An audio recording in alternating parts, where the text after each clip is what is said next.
Ladies and gentlemen, good day and welcome to the earnings conference call of Dalmia Bharat Limited for the quarter ended 31st December 2025.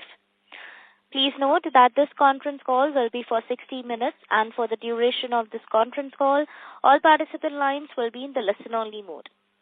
This conference call is being recorded and the transcript will be put on the website of the company. After the management discussion, there is an opportunity for you to ask questions. Should you need assistance during the conference call, please signal an operator by pressing star then 0 on your touchtone phone. As a reminder, all participant lines will be in the listen-only mode. Before I hand over the conference to the management, I would like to remind you that the certain statements made during the course of this call may not be based on historical information or facts and may be forward-looking statements. These statements are not based on expectations and projections and may involve a number of risks and uncertainties such that the actual outcome may differ materially from those suggested by such statements. On the call, we have with us Mr. Punit Dalmia, Managing Director and CEO, Dalmia Bharat Limited, Mr. Dharmendra Tuteja, CFO, Dalmia Bharat Limited, Mr. Yatin Malhotra, CFO, Dalmia Bharat Limited, and the other management of the company. I now like to hand the conference over to Mr. Prasanna Goyal, Investor Relations Lead. Thank you, and over to you. Thanks, Tuteja. Good evening, everyone. Thank you for joining us today on the Q3 FY26 quarterly earnings call of Dalmia Bharat Limited. We published our results and investor presentation a couple of hours back, and I hope you had a chance to go through it. We have the Dalmia management here with us today to answer your questions. I will now request Mr. Punit Dalmia for his opening comments. Thank you. Thank you, Prasanna. Good afternoon, everyone. Before I begin, I would like to wish everyone a warm and prosperous New Year. I will first begin with my thoughts on the general Indian economy. The Indian economy has demonstrated strong resilience despite the geopolitical headwinds and registered a GDP growth of 8.2% in Q2. The Reserve Bank of India is projecting India's GDP growth at 7.3% in the current fiscal. We have become the fourth largest economy in the world and will continue to hold our pole position as the fastest growing major economy. I am personally very excited about the India growth story, and we take pride in being an integral part of it. Cement sector. Talking about cement, continued government investments in infrastructure and capacity building is expected to support cement demand over the medium to long term. This is also encouraging us to step up our investments in the cement sector as we work towards our strategic goal of becoming a pan-India player. In the current environment, we have started witnessing improved demand traction with the end of monsoon and the festivities. According to estimates, cement demand during quarter 3 grew at about 7 to 8% on a YOY basis, and I believe this momentum will continue in quarter 4 as well. At this pace, FY26 will witness a growth of about 6% YOY on a full year basis. Moving to prices. We saw healthy increases at the beginning of FY26. GST reduction in September was a key milestone for the Indian cement industry, and benefits were duly passed on to the consumers. Q3 saw softening of prices beyond GST cuts, especially in our key operating regions of East and South. Though Q4 has started with some improvement, we will see how prices pan out in the coming months. As I mentioned earlier, pricing in the short term is difficult to predict due to the various market dynamics. However, I remain optimistic that prices should be supportive going forward in the mid to long term. I would now want to spend some time on Dalmia's operating performance in Q3. Generating shareholder value by delivering profitable growth remains our topmost priority. We are focused on driving it through sustained improvement in revenue and deepening our cost leadership. In quarter 3, we delivered a robust volume growth of 10% versus last year. This growth was driven by focused efforts of our sales team to deliver superior value proposition to our customers supported by improved demand traction. We have been making consistent efforts to deepen our channel engagement. We recently hosted our annual dealer conferences, and we have received very promising feedback from dealers. This is an encouraging sign, and it reinforces our belief that we are on the right track. Regarding cost, we remain steady on our path to deliver cost takeout target of 150 to 200 rupees per ton that we spoke a few quarters back. We have made meaningful progress in our journey by delivering efficiencies across the value chain, and there are more initiatives in the pipeline. I believe that this focus on cost will keep us in good stead to maintain our position as one of the lowest cost cement producers in India. Now let me talk about our expansion plans. I'm happy to share that we have started commercial production from the new clinker line at Umrangshu in Assam with a capacity of 3.6 million tons of clinker per annum. The 2.4 million ton per annum grinding capacity in Langa was already commissioned in Q4 last year. This makes us fully clinker back to serve a total of 8 million ton cement capacity in the region. Northeast as a region has been very promising in terms of demand growth and offers one of the best profitability among the regions. Our focus now is to ramp up this capacity quickly. Our Belgaum-Pune expansion as well as the Kadapa expansion are progressing as per schedule. We have placed all the major orders. Civil work in Belgaum is also in full swing. These projects will take our capacity to 61.5 million tons. As informed earlier, we are on the path to expand our presence in new regions and reach a capacity of around 75 million tons by financial year 28. We are developing the Jaisalmer project and are likely to firm up our decision in the next few months. In parallel, we are working on various other projects in preparation to reach our stated long-term ambition of 110 to 130 million tons by 2031. To conclude, I must say that I believe we are making very positive strides in our journey. Amidst promising times when prospects of long-term demand remain strong, industry consolidation is accelerating, and the potential for margin expansion is significant.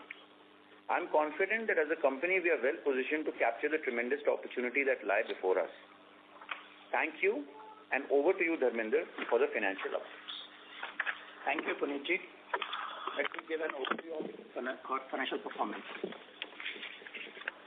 As Punitji mentioned, our performance for the quarter was continued to be guided by profitable growth. During the quarter, we witnessed a sales volume growth of 9.5% YOY to 7.3 million tons. Our trade share stood at 62%, while premium product share was at 23% during the quarter. Revenue for the quarter improved by 10% on a YOY basis. While prices were marginally higher on a YOY basis, it corrected in our core markets sequentially. This led to NSR drop of about 4% on a QOQ basis. As called out last quarter, with the change in GST regime, our incentive run rate has also come down. During Q3, we have accrued incentives of rupees 91 crore. This figure includes certain incentives amounting to rupees 37 crores pertaining to earlier years and rupees 9 crores for H1 of FY2026. During the quarter, our receipt of incentives was rupees 121 crores, with which our total outstanding incentive declined to rupees 776 crores. As mentioned last time, we expect the incentive run rate to be around rupees 200 crores next year. Coming to the cost line items, our raw material cost per ton of production increased only by 2% YOY to rupees 780 per ton, despite the additional levy of tax on minerals in Tamil Nadu. Further, our power and fuel cost per ton of production increased by just 1% YOY to rupees 1,019 per ton, despite the cost headwinds. During the quarter, we have achieved RE share of 48% on consumption basis. Power cost efficiencies will continue to improve with the rising share of renewable energy in our consumption mix. We have commissioned 23 megawatt of RE capacity this quarter. With this, our total RE capacity has reached 410 megawatt. In 9 months, we have invested about rupees 50 crores in equity SPVs for the group captive RE projects. There are more projects in the pipeline which are expected to come online in the next few months. During the quarter, our blended petcoke and coal consumption cost has remained range-bound at about $99 per ton on a QOQ basis. Blended fuel cost during the quarter stood at rupees 1.36 on per kcal basis, while CC ratio was 1.6 times.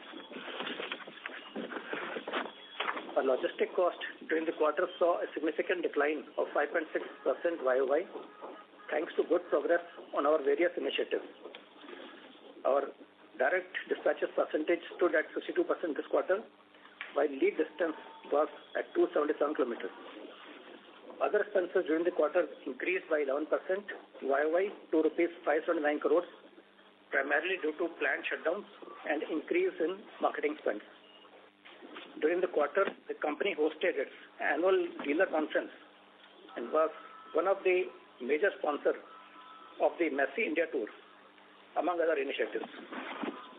As Puniji mentioned, we'll continue to strengthen our position as one of the lowest cost cement producers.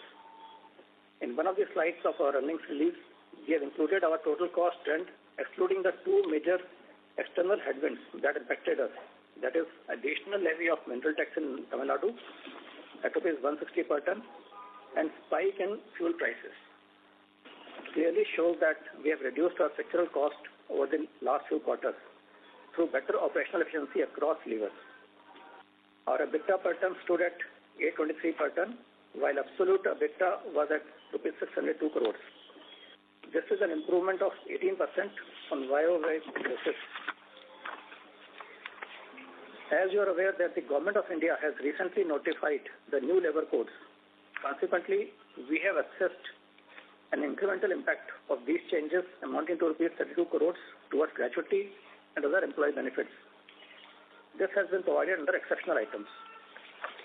During Q3 FY26, we have incurred a capex of about 513 crores, which makes YTD December spending to be rupees 1703 crores. We expect the spending to be around rupees 27 crores in FY26. Majority of the capex in current year is being spent on Umrangshu Clinker, Belgaum Pune units, and Kadapa project, along with the other land acquisitions and other ROA projects. Our gross debt at the end of the quarter stood at rupees 6,844 crores, while net debt stood at 1,703 crores.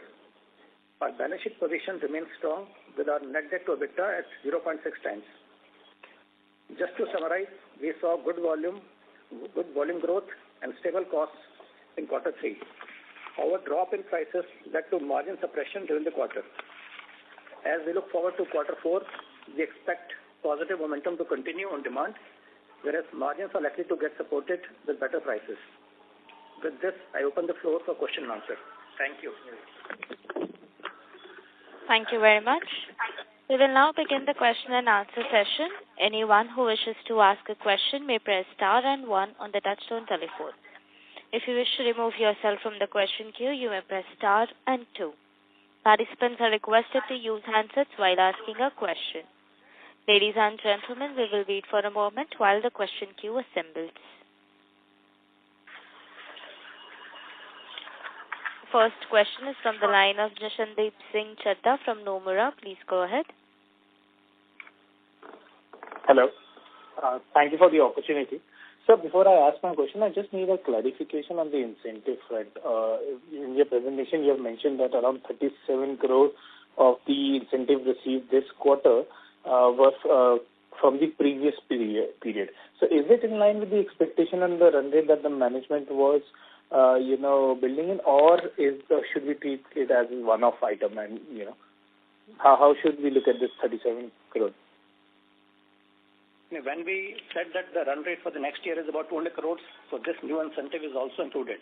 So this incentive is including the retrospective effect. That is why the figures have been stated that 37 crores instead of the previous year and 9 crores pertaining to first half. But the impact will come in the coming years also. That is included in the run rate of 200 crores per year. So it is in the normal course of business, right, sir? Yes, please. Yes. Yes. Okay, thank you for the clarification. Now, my first question is, largely on account of demand and pricing. In your key states, few of your key states in both East and Northeast, there will be state elections that will be happening this year. So with that context, how do you see demand, going in East, and what will be the impact on the pricing? How do you see cement pricing? I understand Puneet sir just mentioned in short term it is very hard to say, but over FY27, if you can give a wider picture on both demand and pricing, how are you seeing, especially in East? I think, our view is that East is, one of the lowest per capita consumption regions in the country, and the headroom for growth here is quite high. A lot of the eastern economy is determined by mining and natural resources, and I think the government is quite focused on unlocking, some of these resources and converting them into GDP growth. Also, a lot of infrastructure is being built. So my personal view is that, also given the fact that, now to get re-elected, you have to show good development and you have to meet the aspirations of, the Indian demographic, which is largely a very young population. So my belief is that East should definitely be slightly above than the, national average. And I think 7 to 8% growth in East should be quite easily possible. But again, as I said, there will be blips along the way. This is like, large part of Indian consumption is the capex business, whether it is housing or infrastructure. The repair business is quite low in India still, because India is still being built. And therefore, sometimes capex gets postponed sometimes. But over a slightly longer period, it's more easier to predict. Quarter on quarter, there could be blips. But over a 3 to 5 year period, it evens out. And I think that East should grow in high single digits quite comfortably. Second point is, if I look at pricing, the pricing in East India and South also declined more than the adjustment for GST post 22nd September. I expect this to come back. And even in the even in January itself, we are seeing some corrections. Although they are still, minor and not very meaningful. But I see some upward corrections in January. And this is usually a strong quarter in terms of demand also. So I think given the fact that there has been excessive correction in prices and the demand is strong, I expect some price uptick this quarter. But again, as I said, it's hard to say. And long term, I think prices will get driven by consolidation. I think barriers to entry in this business are rising, and higher consolidation will mean higher prices over the medium to long term. That's all. Thank you. Thank you for this, sir. But if I put this question in sorry, sir, you were saying that. No, go ahead, Jishan. Yes. So if I put this question a slightly different way, like we had Bihar election and we saw out of all the eastern states, Bihar spent close to 55% of their budgeted capex, whereas all the other eastern states are less than 25%. So given that West Bengal and Assam will be soon having elections, do you think more funds and more projects will flow to East and hence you will have a higher demand coming from these regions? Which obviously suits Dalmia, but just wanted to understand a quick view on how elections normally affect demand in that sense. Sandeep, I think if you were to look at quarter 3, Yatin here, if you look at quarter 3, we have seen revival across markets on demand in East. So if you were to see 4 quarters prior and the trend line, I think the trend line has started to move up in quarter 3. Elections would have an impact. We would right now not sit in judgment and anticipate which way it will go. But if you were to look at collective East, I think Bihar is now through the election cycle. We expect spending to come back. In other markets also, I think the spending is a little overdue. So we are hopeful it will come back. So we will see how it pans out. I think Odisha, Jharkhand, Bihar, all of them should do. And West Bengal might see some blip in the interim, but I think that again the demand will come back. So high single digit might be, we may end up touching double digit is what our expectation. Understood. Thank you so much for this, Yatan. My last question is largely on cost. We have seen petcoke, rise in the recent months. So what will be the impact, for Dalmia in fourth quarter on cost front? If you can just give an estimate. The blended cost will go up as we've seen that the petcoke prices have gone up. But of course, we'll try to mitigate this by increasing the blend of the domestic coal, which is slightly cheaper. Understood, sir. I will join back with you for my other questions. Thank you. Thank you. The next question is from the line of Indrajit Agarwal from CLSA. Please go ahead. Yeah, hi, thank you for the opportunity. A couple of questions. Of the 150 to 200 rupees cost savings, how much have we realized so far and what is still pending? So, Indrajit, I think Dharmendraji mentioned in his commentary earlier. If you look at slide 23 of our IR deck, actually we made that explicit because this is generally a question that comes up. I think we gave this estimate around 5 to 6 quarters ago. Structurally, if you were to see, I think we have made decent progress. We are, if you were to remove the two major headwinds that have come along our way, one was the Tamil Nadu limestone and one is the fuel, uncertainty. We have roughly in the ballpark of 45 to 50 rupees per ton is what we have structurally extracted. But as Punitji also mentioned, there are more in the pipeline. So we gave a guidance of 150 to 200. We have down 6 quarters. We are roughly 50s in the bank. I think much more will get converted in the coming quarters. So we are pretty much steady on this journey. Sure, this is helpful. Second, I missed the capex guidance for this year. What was it again? Yeah, 2,700 crores. And lastly, if you can help us understand how is the current pricing versus 3Q average? We have seen some increases in early January. So is this meaningfully above 3Q average or we are broadly at the same level? I think we are just 20 days into the quarter. Right now, if you were to ask that question, yes, we are excited with the green shoots, but too early for us to count money. Early signs are good. Let us see how it pans out. As we have said, we are not in the business of predicting very immediate short-term on prices. So let's see how it pans out. Sure. Thank you so much. That's all from my side. Thank you. The next question is from the line of Amit Murarka from Axis Capital. Please go ahead.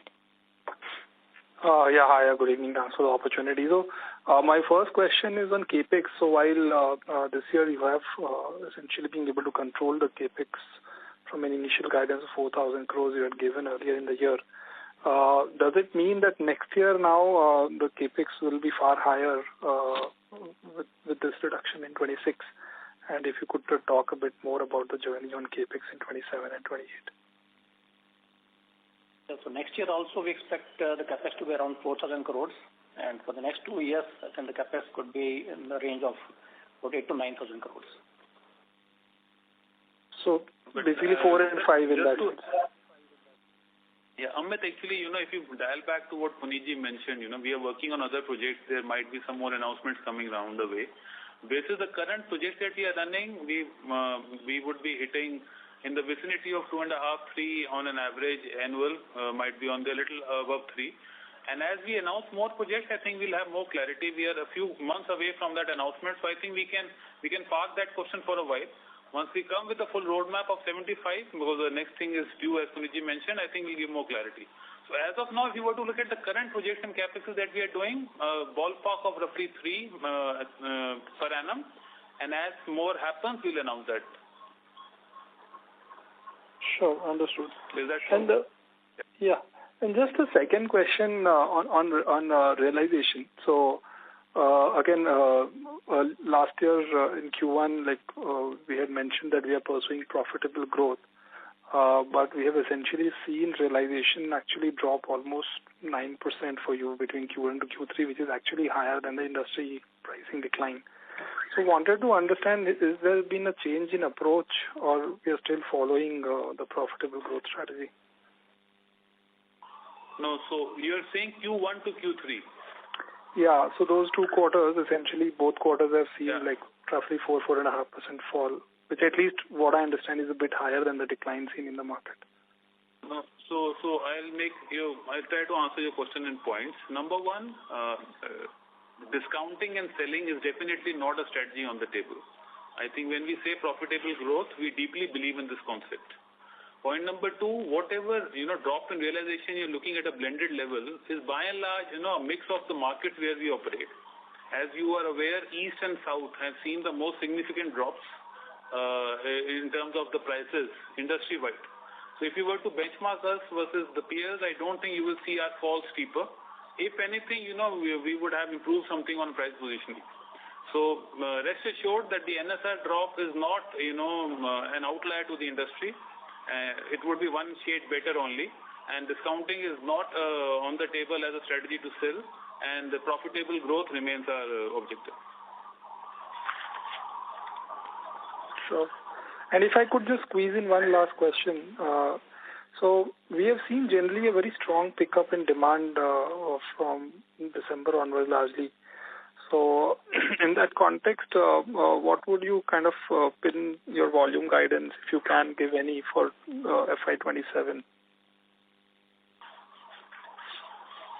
We generally don't guide the market on volumes, but we remain hopeful that we will be able to do better than the industry. And this is what we are endeavoring to do. Okay, sure. That's all from me. Thank you. Thank you. The next question is from the line of Navin Sahadeo from ICICI Securities. Please go ahead. Yeah, thank you for the opportunity. So my first question was on the total capacity plan, which in your opening comments you said 75 million ton target remains for FY28. And you also said that plans for Jaisalmer will firm up in next few months. Now, I'm referring back to your comments in the previous quarters, wherein we had alluded that if the JP Associates transaction does not come through, we could actually see the commencement of breaking ground in Jaisalmer by April. So how are we positioned to start Jaisalmer project by April, or are we awaiting any incentive-related clarity or some approvals, may I say, from the government before we kickstart the Jaisalmer project? How should one look at it?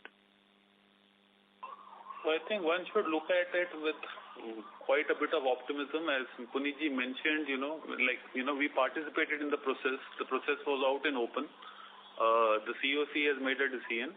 As we had said a couple of quarters back, that if this doesn't happen, we look at other options. We are now actively pursuing JP project detailing. Jaisalmer project detailing, my mistake. The detailing of the project would entail at least 15-20 critical points before we come and announce a date or a month. So just bear with us. As we said, in a few months we'll be back and we'll be informing you in terms of all the steps. But rest assured that every single element that goes into creating the project is happening and is well on track. Helpful. My second question was on pricing. Punitji's initial comment this time appeared a little cautious than what it was in the past couple of quarters, more so after Q1 when South prices had really recovered. We were expecting prices to hold up with benefits of consolidation in South, but Q3 of course saw a much sharper dip. So is it fair to assume that competitive intensity has again got elevated, and that's why the near-term caution, even though long-term optimism prevails? Look, the all India capacity utilization of the sector is around 70%.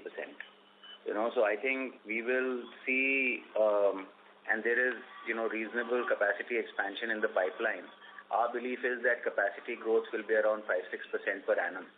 And demand growth, we think maybe 7%, 8% per annum. So really we don't expect material increase in capacity utilization of the sector over the next few years. Of course, there are regional differences. This is the national average. I believe that the overcapacity in this sector is here to stay, at least for the next foreseeable future. So what happens is that when new capacity gets commissioned, at that time, there's a, volatility in prices. But, I think new projects are viable and acquisitions are viable at the price at which, recent transactions have happened at EBITDAs which is much above the current level. So I believe that there is, assuming rational behavior in the sector, my personal view is that, pricing is going to move up over the medium term. And I remain, cautious in the short term, but, reasonably optimistic in the medium to long term. My position hasn't changed, but again, as entrepreneurs, we are mostly optimistic. So, I think, you should look at the long-term trends in the sector and, discount what I want to say if you want to. But I think we are investing, behind the growth in India and our deep conviction that, there is entry barriers are rising due to limestone auctions and due to, not easy to commission new projects, and it's not even easy to integrate acquisitions and, turn them around quickly. It's a skill which requires a lot of hard work and a lot of focus and a lot of disciplined execution. So in our view that, entry barriers are rising, and I think consolidation will yield good results in the long term. And I think this GST thing again is a very big shift. It's almost 10%, difference than, what it was. Consumers are used to paying a higher price and than what the spot prices are. And in the medium term, at least the prices should easily bounce back to what consumers are, used to paying for a period of time. Over a 2-3 year period, I think that's easily possible. So I think I remain optimistic. No, great. We truly appreciate your comment. Just one small question. For the Northeast clinker unit which got commissioned recently, are we planning any split grinding units in Bihar like some of your peers are already contemplating or at an advanced stage of land acquisition? Is that a possibility to expect a better utilization of the clinker there? Can you please repeat the question? Can you just repeat the question, please? Yeah, my question was about the possibility of a split grinding unit coming up in Bihar. So some of your peers in Northeast are contemplating, rather not just contemplating, are at an advanced stage of land acquisition in Bihar for a grinding unit to utilize the clinker in Northeast. So and they are very close competitors to you, if I may say, set in an open forum. So I'm just trying to understand if we also, to utilize the clinker better, likely to put up pursuing to put up a grinding unit, given the state also has incentives. Just trying to understand your thoughts around better utilization of Northeast clinker. Thanks. It's a definite possibility. I think, as I said, we are evaluating all options in line with our, laid out roadmap. And I think as and when we are ready to make announcements, we will. But this is a definite possibility. Yeah. We have excess clinker in the Northeast right now. Appreciate. Thank you so much, sir. Thank you. The next question is from the line of Pinakin from HSBC. Please go ahead. Yeah, thank you very much. So my first question is on the near-term March quarter. So you mentioned in your comments that you expect industry demand growth of 6%. 1H was low single digits. Q3 was better. But that would broadly imply that Q4 could be as much as 10% industry or late high single digits industry demand growth, which will be very strong. Would that assessment be correct? Yeah, I would. This is what we expect. I think the momentum has picked up in December. We expect the same to roll on in quarter 4. Might be, a little here and there. So, yeah, high single digit is what our expectation is for the industry. So if we have such strong demand growth, would pricing, also see a similar improvement given pricing has been very weak for the last 6 months? Or you see industry overcapacity or competitive intensity hold back price increases? Because naturally such a strong demand growth should drive prices higher. Well, as I said, the prices corrected quite excessively beyond the GST reduction in both South and East. and there has been a marginal recovery in January. But as I said, I want to just wait and watch, and demand growth obviously helps. But let's wait and watch as to what happens. And Pinakin, just to add, December saw a more decent demand than November, but still it saw a price drop. So we can't put our finger down and say this is going to happen. Let us see. We are hopeful that should be positive for the industry. We are fingers crossed. Got it. My second question is that the trade share which used to be in the late 60s, Q3, Q4, Q1, has been 62% for the last 2 quarters or so. So is this the new normal we should work with as newer capacities come on stream for Dalmia, or will the trade share go up back to the late 60s?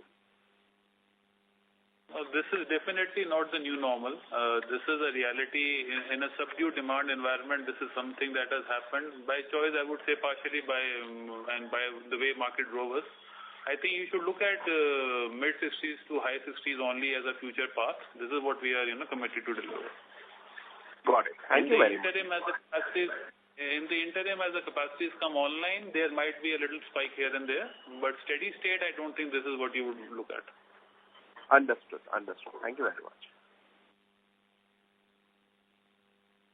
Thank you. The next question is from the line of Satyadeep Jain from Ambit Capital. Please go ahead. Hi, thank you. On the expansion plan, just wanted to touch on the next leg of growth. Puneet, you mentioned 75 million tons. Given typically it takes 2 years, how confident are you on 75 million ton in 28? And with Jaisalmer, just wanted to check what's the status on land acquisition, EC. We're hearing reports of some delays in general because of Great Indian Bustard, GIB. So just wanted to see your preparedness specifically in Jaisalmer and as you look at FY28. And also tied to that would be Navalgarh, that this was awarded 4 years ago to all the bidders, and the premiums were very high. So given we understand there's a timeline of 3 plus 1 years, and if you don't commence production... Sorry to interrupt, Mr. Satyadeep Jain. May we request you to please hold up for a second? Ladies and gentlemen, please stay connected while we check the connection for management.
Ladies and gentlemen, thank you very much for patiently holding. We have Mr. Satyadeep Jain in the connection. Mr. Jain, you may please proceed ahead with the question. Hi, thank you. So, Puneet, just wanted to check on the expansion beyond what you already have, specifically tied to North. So you have 2 options, Jaisalmer and Navalgarh. As you look at Jaisalmer, specifically, what is the land acquisition status? What is the EC? We are hearing generally some delays in EC because of Great Indian Bustard, even for cement land. Is that something you're noticing? So level of preparedness for Jaisalmer, especially as you look at FY28 commissioning. And also Navalgarh, it's been 4-5 years since you got that, and all the others who got that lease in 2021. And typically, as we understand, that after the award of mining lease, typically there is 3 plus 1 years, and if nobody commences production within that time frame, the lease is given back. So what is the status on the optionalities you have both in Jaisalmer and Navalgarh, the small ones? I think on Jaisalmer, things are going as per plan. We expect a large part of the land acquisition for grinding units, etc., is already done. And in that area, it is not very difficult to acquire land. Some part of it is government land also. So I personally think that we are on schedule in terms of developing that project. So in terms of Navalgarh, I think our priority is Jaisalmer right now, because from a return perspective, we think that this will offer better returns, and therefore we are more focused on this at the moment. Anything on GIB related delays are you witnessing in EC? Sorry, what delays? The Great Indian Bustard related delays there in Jaisalmer. I haven't heard anything about it so far. But... Okay. And secondly, on this, in the notes to account, you mentioned for the ED investigation for Kadapa, the back and forth, obviously you gave your reply, and then after December, there is a reply from ED. Maybe can you give us some idea what's happening in terms of what ED reply has been? Is it possible to give some update? I don't think it will be fair for us to be very exact with that update. I think we are pursuing it through the right channel, and we are optimistic about for a good outcome in near future. But let us wait, and we will keep you posted on the developments on that. Okay. Thank you so much. Thank you. The next question is from the line of Shravya from Dolat Capital. Please go ahead. Hi, sir. Sir, is it possible to share both the Kadapa and Belgaum in terms of the capex? So roughly 6,800 crore was the announced capex. So how much till now we would have spent on that? We would not want to share project-wise capex details. I think you just need to look at the larger picture. As we said, the projects are on track. We are pretty much on track to deliver them on the target commissioning date. And, detailed project-by-project capex is not what we would want to divulge into the call. Okay. And previously, a participant have tried to understand in terms of the 75 million ton. Still, I'm again trying to understand in further more detail. So if you can specify in terms of timeline, because it is becoming a very difficult to kind of digest that we can reach to 75 million ton. Actually, we need a kind of a 13 odd million ton. So we have to start spending now. So that's what when Puneet sir said that we will be announcing in couple of months. So want to understand a couple of months. Does that mean by March we will be announcing, or it could be by June? Even if by March also, how are we kind of confident that we can reach to a 75 million ton? So, Shravan, a few points. Point number one, yes, Puneet ji mentioned today also, we are targeting to be around 75 by FY28. Now, Jaisalmer could be an opportunity in the vicinity of 7 to 8 million tons. We will see how we detail it out, and this could very well take us to in the range of 70, because we are looking at 61.5 any which ways with the current expansion announced. Then, we just spoke about Northeast extra clinker that we have, and we might end up, setting up a grinding facility. Even if we do something in March, April announcement, and we also mentioned that, not that the work is, waiting announcement. We are anyhow working on all the levers to set up the project.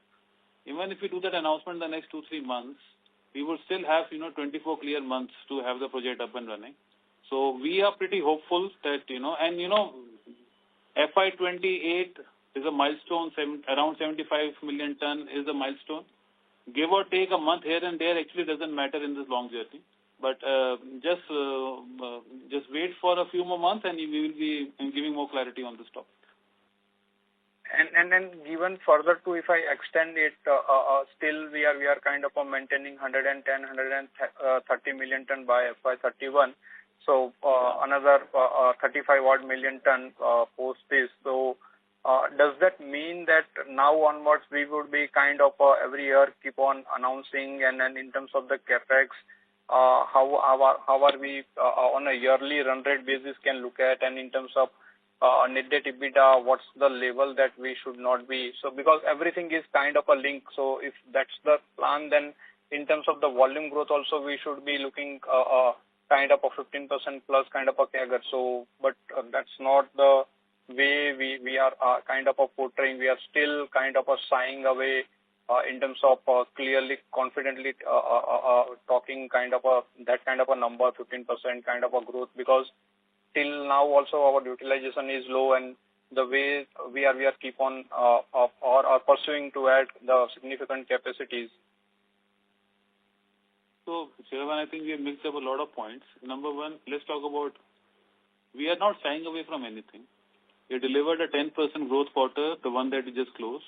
We are very optimistic about, beating the industry in terms of growth in the coming quarters and years. So that is point number one.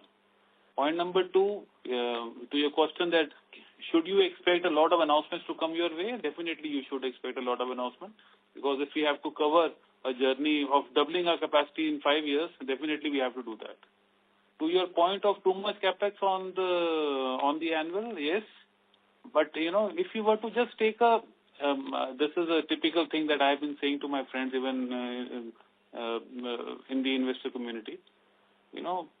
Even in a bad year, we generate 3,000 to 4,000 crores of cash, which is equivalent to setting up a 6 to 7 million ton capacity in a year. So if you were to just add up numbers, and if you were not to factor any incremental, growth or any incremental margin addition, we are still steady in terms of our leverages to fund our growth journey for the next 5 years. So I don't think that is a topic that would worry us too much. And we have stated our capital allocation policy. We have stated our clear goal that, we want to stay within 2 in terms of net debt to EBITDA. We are 0.6. I think we'll be comfortably reaching home. So that is not a concern. Yeah. Lastly, sir, is it possible that in January we said that some price hike is there? If you can quantify, was it kind of a 15 odd rupees, and that too in a non-trade? Was there any price hike in trade also? In January? Yeah, January. I think it's still living January. I think your trade case can give you better indicators than what we know as of now. But let this quarter pan out, and we'll have more chat on this topic. Okay. Sorry to interrupt you, Mr. Shah. Yeah, I'm done. Thank you and all the best. Thank you. The next question is from the line of Rahul Gupta from Morgan Stanley. Please go ahead. Hi, thank you for taking my question. So I have one question on other OPEX. So how much of your marketing initiatives that you undertook this quarter had one-offs? Can you please help us understand that? We can get back to you in a while. We don't have that number offhand. I'll try to give it to you before we end the call. Okay, so just a connected question on the slide 23 where you discuss your cost adjusted for Tamil Nadu tax, keeping fuel cost constant from 1Q25. So does 3Q26 number also include one-off from marketing expenses? Yes, yes, it does. Actually, we have just, we did not want it to slice and dice it too much. So it has one-offs of marketing. It has a spike of, the shutdown cost we had in this quarter. We don't want to cut out down 2 layers. We just called out the 2 larger headwinds, because that is everything else is a part of business the way we see it. So if you were to ask me structurally, I think we look at a larger number than what is coming in front of you, and hence when we say that more initiatives are in pipeline, that is the reason that we say that. Yes, I just want to understand that the cost savings that you have got is 50 rupees or more than that, because a part of marketing expenses is already included in that. So maybe your savings are better than 50 rupees, right? Yeah, that is what we are trying to mention. Okay, great. Thank you. Thank you. Ladies and gentlemen, in order to ensure that the management is able to... just to answer that question, roughly 20 to 23 crores of extra marketing spend has been incurred this quarter if you were to, take that number. Thank you. Participants are requested to please limit your questions to one per participant. The next question is from the line of Prateek Kumar from Jefferies. Please go ahead.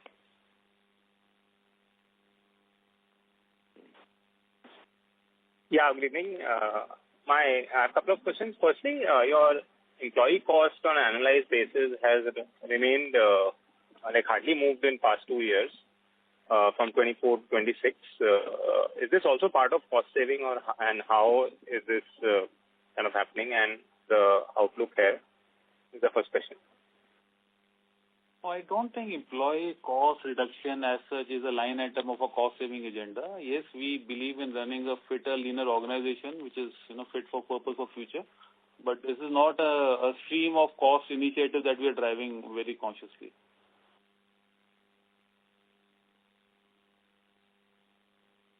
Hello?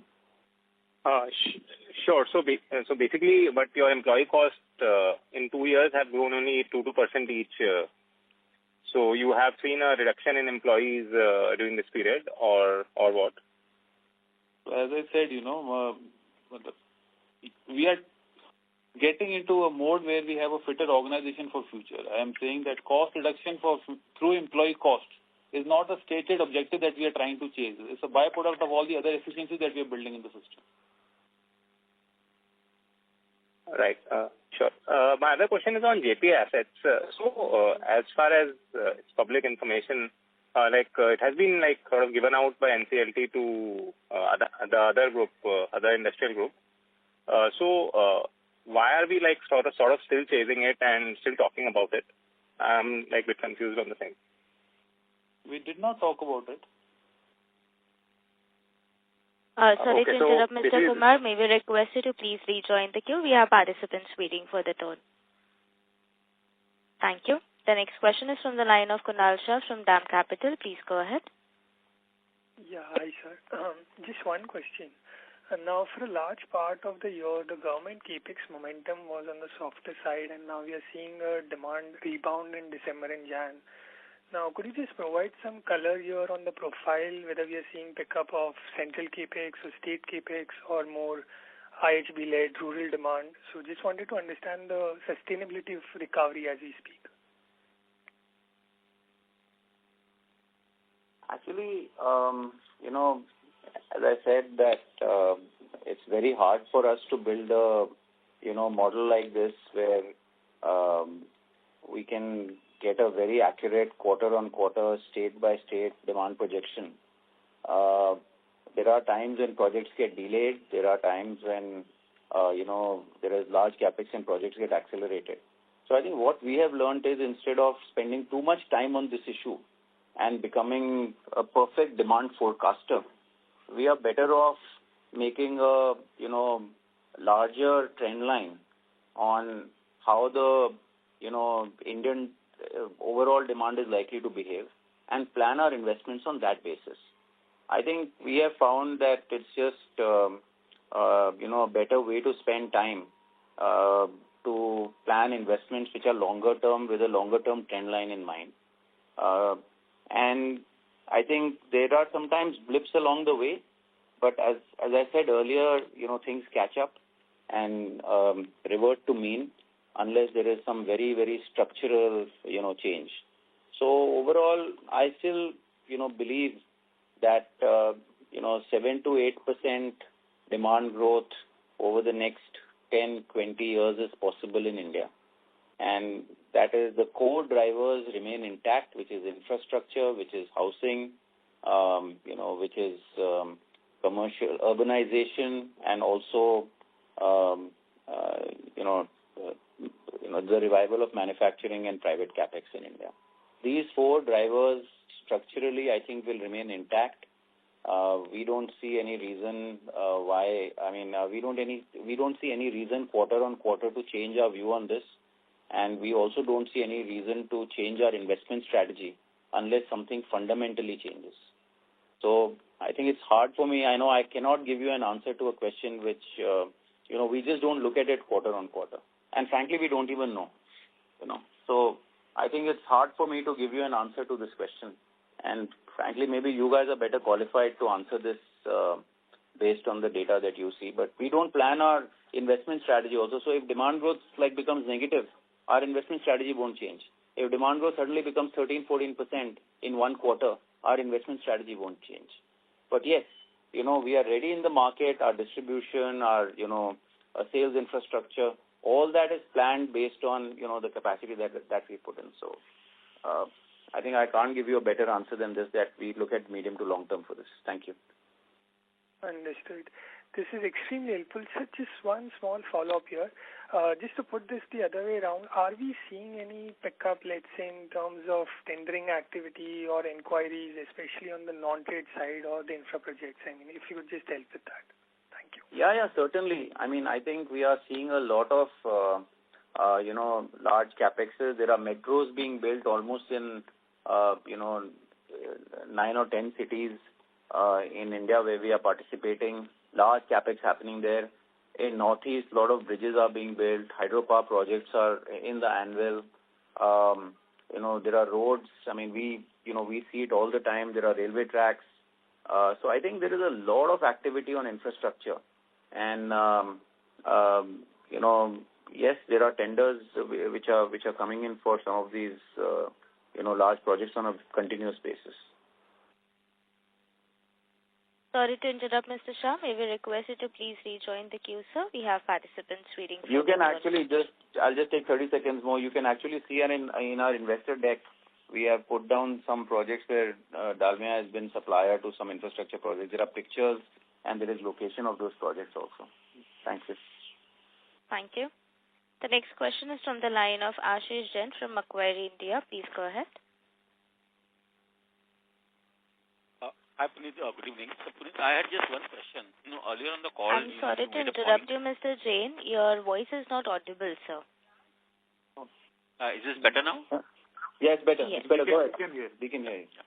Yeah, so, Puneet, earlier on the call, you made a point that capacity addition remains quite decent in the sector and utilization may not improve materially, for the industry on an overall basis. Right. So, in that backdrop, how should we think about the margin profile of the industry? Is it like remaining in a range, and most of the expansion will be driven by cost efficiencies and all, or there's a strong case for a sustained price hike for the industry from, let's say, the next 3, 4, 5 year point of view? And if yes, then what kind of drives that confidence? Because organic expansion also remains quite steep in the sector, irrespective of how much consolidation we see in the space. I think, our belief is that if you look at the ROC of most of the companies, it is, not in line with what we see globally in consolidated markets. I also think that, when new capacity comes in, there is a, quest for market share at times. And all industries go through this phase of sometimes people prioritize market share over margins, and sometimes people prioritize margins over market share. So I think all industries go through this cyclicality in terms of, what is priority at what point in time. My belief is that, with a 7 to 8% demand growth, I think to keep up the earnings profiles, cost reduction can happen maybe 3-4%, but beyond a level, cost has a finite limit to below which you cannot go. And ultimately, I think prices should get a strong uptick. If I look at a long-term CAGR in this sector of prices, in the last 10 years, it has been quite dismal. So last 10-year price CAGR is like very low single digit. And I think it begs the question that whether consolidation has actually driven prices up and whether it has given returns or not in terms of prices. I feel that, if I look in the rearview mirror, it doesn't give too much confidence that consolidation will give a price uptick. But given the fact that entry barriers are rising and cost of, setting up capacity or acquiring new capacity is fairly rich. I personally think to earn, risk-adjusted hurdle rates of return, I expect prices should go up in the medium to long term. But how soon, how up, how much up is hard for me to predict. But I think it's a conviction that I have given what we've seen in different industries, different geographies within India as well as outside India. But again, it's a view that we hold. The future will only tell whether we are right or wrong. But we are basing our investment strategy based on this assumption. But we are not going to hang all our boots on price increase. We are going to make sure that, we work hard on figuring out the right markets in which we want market share. We are going to figure out how to remain efficient. We are going to, make sure that our capital allocation is disciplined and we remain within the leverage conditions that we have outlined. So we will grow with a very strong balance sheet and with a very efficient cost structure. So yes, price is a bonus, but it is not something that we are dependent on for meeting, the returns that we are targeting internally. So Puneet, sorry, if I can just have a follow-up on that. Like the way, my only concern is the cash flows in this sector are so strong that it's very difficult to believe that, the capacity aspiration of companies will not be there tomorrow or day after tomorrow. So are you seeing any change in terms of how, managements are operating? Because ROE really is not something, companies talk about that often in this sector particularly. So do you sense there is a change in, especially given the change in ownership of capacities and all in the sector in the last 4-5 years, and could that be a trigger, you believe, in terms of how people think about profitability? No, sorry, I didn't get your question. You are saying that cash flows are strong, so people will keep adding capacity, and hence prices will not go up. Is that the question? Yeah, because that's what we have seen, right, in the last 10-15 years. Because it's a definite possibility. Look, yeah. Go ahead. Yeah, sorry, go ahead. Yeah. No, it's a definite possibility. I mean, who knows the future? As I said, if you look in the rearview mirror, the price CAGR is like low single digit. It's below inflation. So if you look in the past, that's the reality. So yes, I mean there is a possibility that people keep adding new capacity and cash flow remains strong and prices don't go up. Yeah, that's a definite possibility. I mean, I don't know, but I remain convinced that there is a strong case that as consolidation happens even more, because it is hard to execute. It's a boring business. A lot of people in the next generation want to are more attracted to, different sectors which offer amazing opportunities in India. And I think this business requires disciplined execution. It's boring. It requires, hard work on the ground. And I don't know, how many people can institutionalize managing scale at these levels. So over a long period of time, more consolidation will happen driven by multiple factors. Portfolio choices, succession, etc. And I think as more consolidation happens, in my view, prices should go up. I think with that, we'll have to end the call. Thank you. Ladies and gentlemen, that was the last question for today. I would now like to hand the conference over to Mr. Puneet Dalmia for closing comments. Well, once again, I wish all of you a very happy 2026. And thank you for your interest in our company, and thank you for all your incisive questions. We look forward to continuing our interactions in the quarters ahead. Thank you very much. Have a great day. Thank you. On behalf of Dalmia Bharat Limited, that concludes this conference. Thank you for joining us, and you may now disconnect your lines.